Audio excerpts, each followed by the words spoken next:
Nu tā, pastīsimies, kas te interesants tāds ir. Dainu kalnam 40. Mēs no otras puses.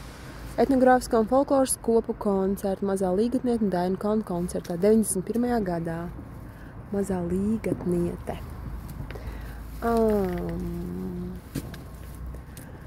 Jāņa ielīgošana, Dandari, 88. gads, 90. gads, svētku dziedāšana dziesmu dārzā Turaidā, dziesmu svētku, latviešu dziesmu svētku iedziedāšana.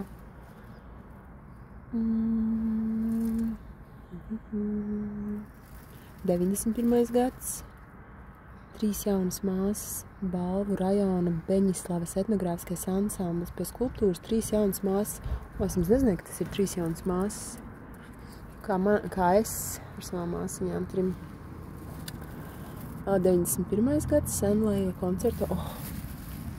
Romantika. Atgūst, cik skaisti.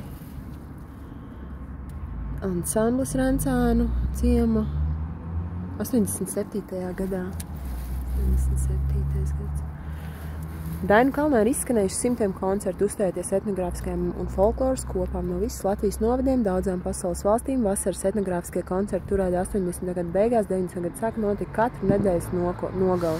Dainu kalnā koncerts klausījās un tos apmeklēja vairāk 10 000 apmeklētāju. Dziesmotās vasaras aizsākās ar 1985. gadu Dainu kalnu atklāšanu vairākiem koncertiem visas vasaras garumā. Jā, mūsu saknītes skaistās. Etnogrāfisko folkloras kopu koncerti. Latvijas etniskā brīvības mūzikas folklora daudz skandinieki. Dainu kalna liepu aplī.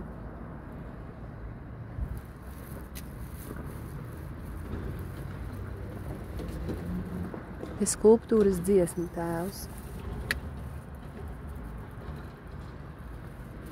Cik skaista šī skaistuma.